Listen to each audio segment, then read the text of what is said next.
As 2025 draws to a close and we look forward to another potentially stacked year for video games ahead, there's a lot of titles we know when we'll get to play. We have Resident Evil Requiem, 007 First Light, and GTA 6, all with ironclad release dates we can mark on our calendars and book off work, which definitely won't change. I'm looking at you, Rockstar Games. But what about the litany of titles where the only release info we have is 2026? A 365-day launch window isn't so helpful. Well, despite that, we're still eagerly looking forward to many of these games. Here's our most anticipated titles for 2026, for which we don't have exact launch dates.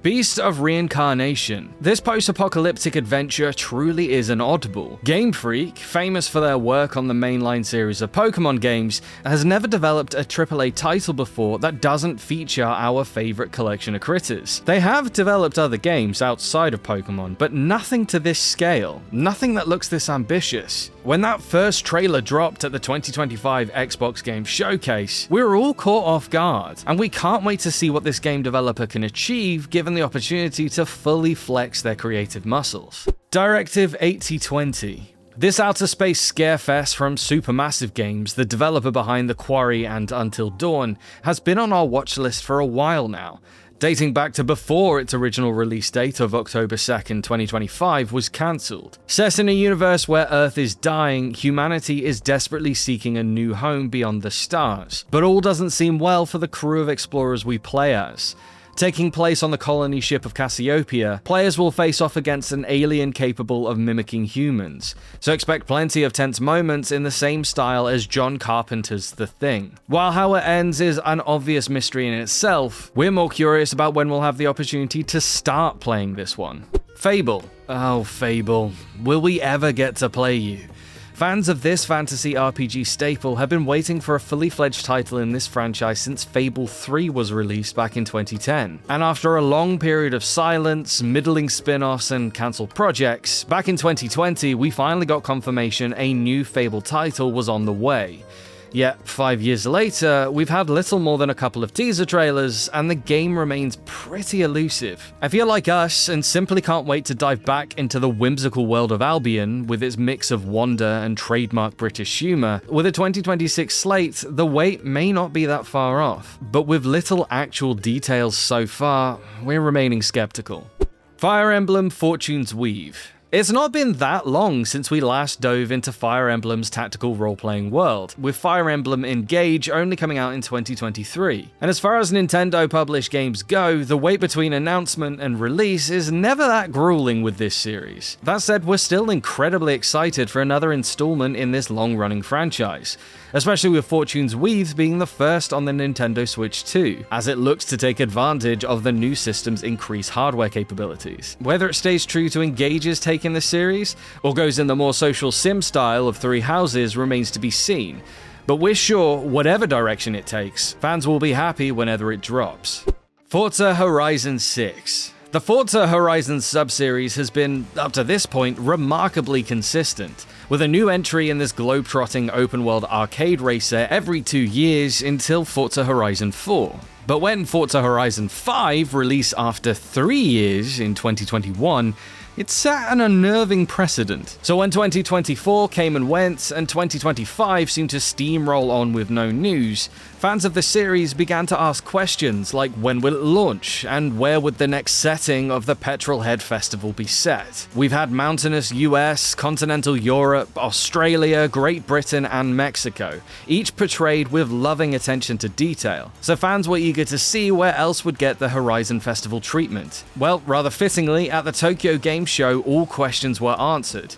Almost. Forza Horizon 6 will be coming in 2026 and set in Japan. A fantastic setting, knowing the series' penchant for city-based street racing and rural jaunts through lush countryside. While no date has been set, knowing the series' history, we'll probably be looking at autumn.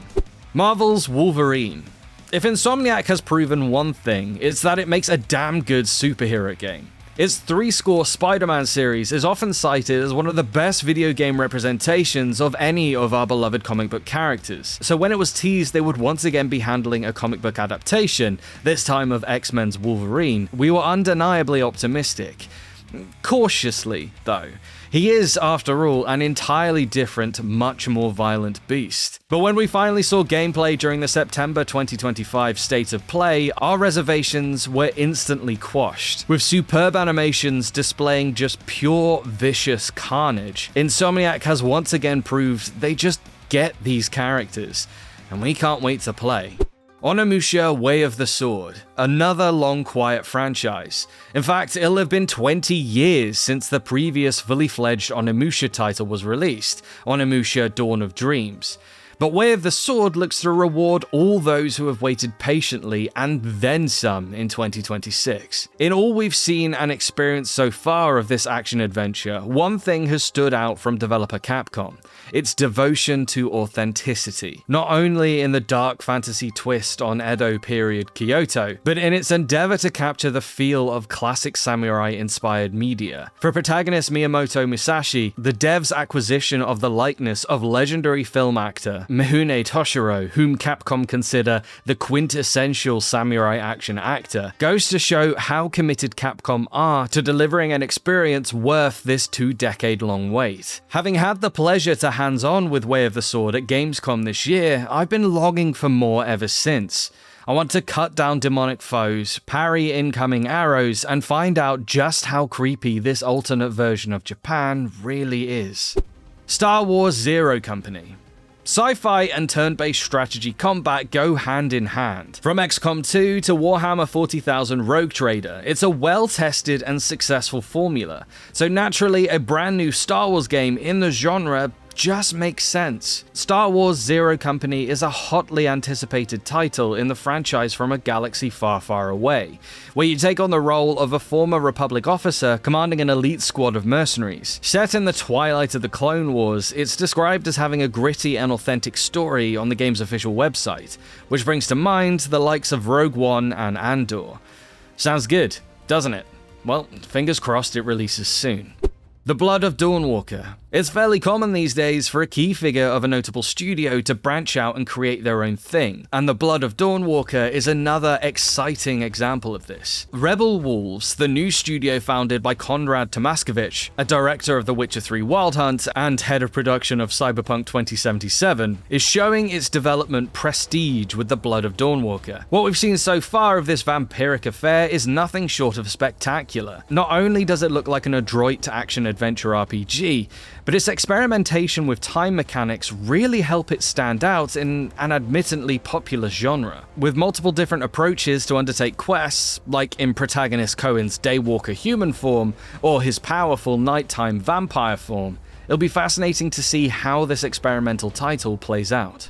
And the Dusk Bloods. We've not really seen nor heard anything from the Dusk Bloods since its announcement in April during the Switch 2 Direct. This surprising, ambitious joint venture between industry giants FromSoft and Nintendo, spearheaded by FromSoft icon Hidetaka Miyazaki, certainly wasn't on our bingo cards. And while a developer interview with Miyazaki, hosted shortly after the Direct, gave us some tantalizing insight into how the game will play, we've not seen anything else all year. With Nintendo's track record of a spring direct though, usually around February or March, we expect we won't be left in the dark much longer. We want to know how the PvPvE system works, how the different time settings impact the in-game environment, and when we can actually play this mysterious title.